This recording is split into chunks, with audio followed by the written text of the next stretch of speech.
Assalamualaikum warahmatullahi wabarakatuh. Bertemu lagi di mata pelajaran Administrasi Sistem Jaringan kelas 11 TKJ. Pembahasan kali ini kita akan membahas tentang kompetensi dasar 4.1, yaitu menginstalasi sistem operasi jaringan dengan subkompetensi melakukan instalasi sistem operasi jaringan berbasis GUI. Seperti kita ketahui, metode instalasi itu terbagi menjadi dua. Yang pertama menggunakan metode instalasi yang berbasis teks, dan yang kedua berbasis GUI. Kalau berbasis teks berarti kita hanya menggunakan input dari keyboard saja, semua perintah itu harus kita ketik. Sementara kalau berbasis GUI ini berbasis grafik, kemudian kita bisa melakukan input menggunakan mouse dan menggunakan keyboard. GUI adalah singkatan dari Graphical User Interface. Pada kesempatan hari ini kita akan mencoba menginstal sebuah sistem operasi yang berbasis GUI. Kita masih akan menggunakan sebuah perangkat virtual. Kita masih menggunakan VirtualBox sebagai aplikasinya. Kita langsung saja pada proses instalasi. Kita lakukan dulu settingan terhadap VirtualBox kita. Kita pilih baru, new. Kemudian kita berikan nama. Contohnya server TKJ. Kemudian kita pilih tipenya, kita pilih Linux. Kemudian pastinya kita gunakan Debian. Yang kita gunakan sekarang adalah Debian 3.2. Maaf, 32 bit. Kemudian tentukan memory size-nya. Kita pilih saja sesuai defaultnya. Kemudian hard disk kita create hard disk filenya, tipenya kita pilih PSD, storage-nya dynamical. Kemudian ini adalah file location-nya, dimana lokasi filenya, kemudian berapa besar dari hard disk yang kita alokasikan. Kita tambahkan saja sedikit di 12 GB saja sebagai pembelajaran. Kemudian kita create. Kita sudah berhasil men-setting VirtualBox-nya. Langkah terakhir adalah karena kita akan menginstalkan berasal dari sebuah installer berbentuk ISO, maka kita setting dulu pada storage dan kita pilih Debian ISO-nya. Oke.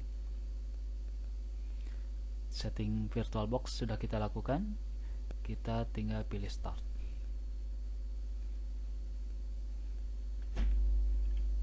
Kita masuk ke jendela menu installernya. Di sana ada beberapa pilihan. Ada graphical, install, kemudian ada pilihan yang lainnya. Kita pilih saja graphical install untuk yang berbasis GUI.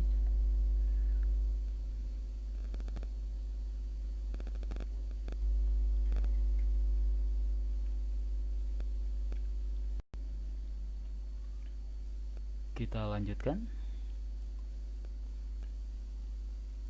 lanjutkan lagi, kemudian masukkan lagi sandinya, passwordnya.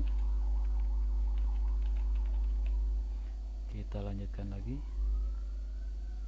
kita pilih zona waktunya, kita berada di waktu Indonesia Barat. Lanjutkan.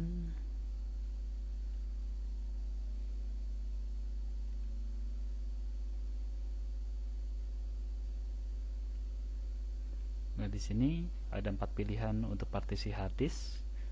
Nanti ada yang terpandu, pilihan terpandu, kemudian ada pilihan manual. Terpandu artinya nanti kita akan menyerahkan pemartisian itu kepada sistem.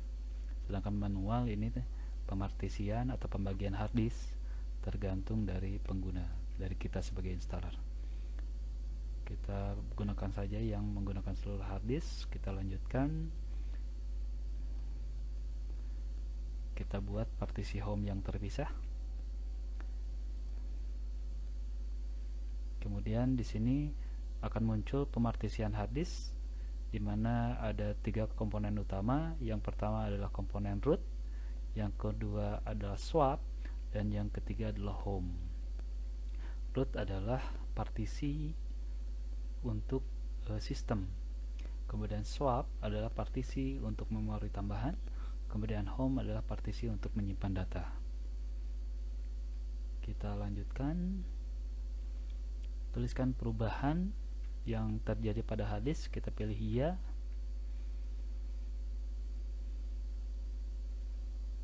Kemudian kita tunggu proses dari pemasangan sistem pada sistem operasi ini.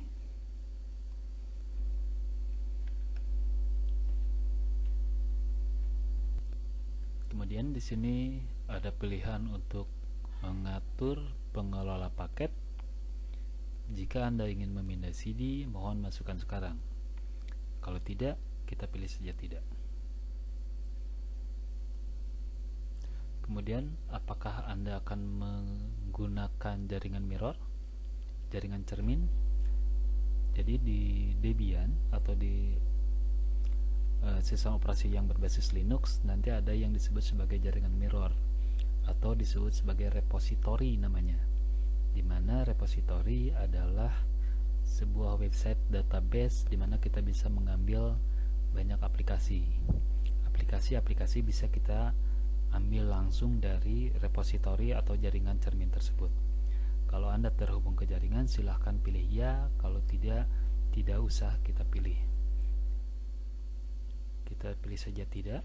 Nanti akan kita setting secara manual saja.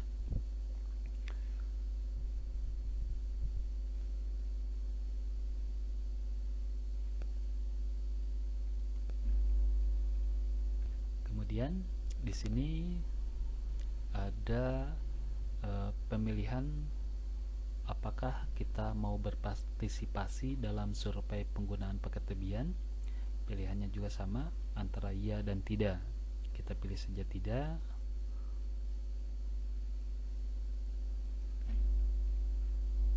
Nah, kemudian di sini pemilihan perangkat lunak. Kalau misalkan dulu kita belajar yang berbasis stack, maka pilihan Debian Desktop Environment-nya tidak kita isi. Karena kita sekarang berbasis GUI, maka kita isi sekarang Debian Desktop Environment-nya. Kemudian kita pilih mana desktop environment atau lingkungan desktop yang akan kita pilih. Ini secara default sebetulnya menggunakan GNOME, tapi kita coba pilih yang lain.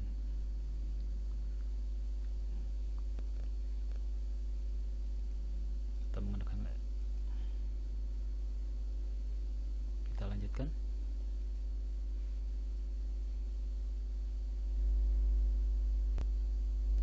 Setelah proses pemasangan sistem selesai, kita sekarang akan memasang bootloader pada grup.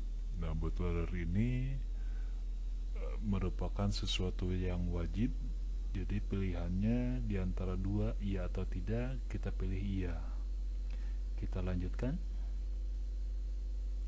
Kemudian di sini di mana kita akan memasang bootloader, kita bisa pilih secara manual atau nanti akan secara otomatis. Kita pilih saja secara manual menggunakan dev SDA-nya. Kemudian kita lanjutkan. Kita tunggu proses pemasangan bootloader-nya.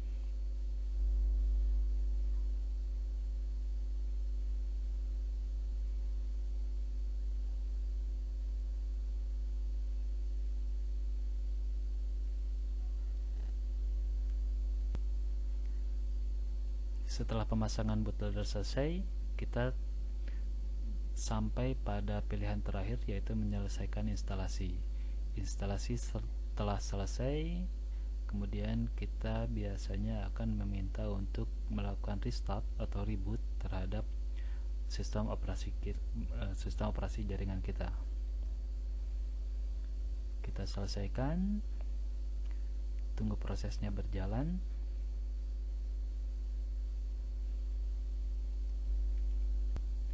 Setelah melakukan restart atau reboot, nanti kita akan muncul pada jendela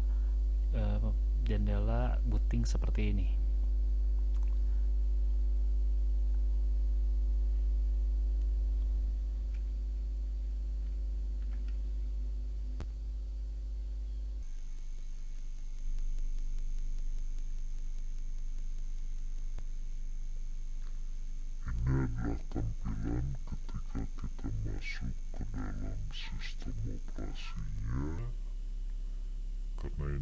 berbasis GUI, maka basicnya adalah grafik, dan kini ini bisa kita gunakan untuk mengeksekusi, bisa menggunakan mouse. Kita sekarang masukkan username dan passwordnya. Masukkan username seperti yang sudah kita buat tadi.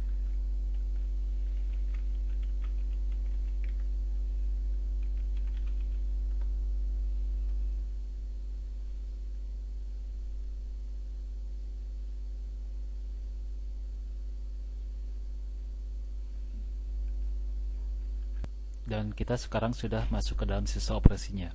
Nah, tapi lingkungan desktopnya itu tergantung dari pemilihan desktop environment yang kita pilih.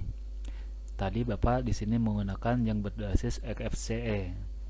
Jadi tampilannya seperti ini. Ketika kita menginstal distro Linux, biasanya dia juga akan langsung menginstalkan aplikasi-aplikasi. Jadi aplikasi juga langsung terinstall. Kemudian nanti untuk melakukan konfigurasi kita bisa menggunakan terminal Linux seperti ini.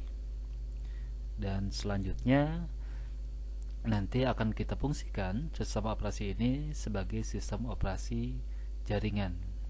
Kita bisa gunakan sebagai server. Langkah berikutnya adalah kita akan melakukan konfigurasi. Konfigurasi akan Bapak bahas pada pembahasan berikutnya. Untuk proses instalasi, Bapak cukupkan sampai di sini. Terima kasih atas perhatiannya. Assalamualaikum warahmatullahi wabarakatuh.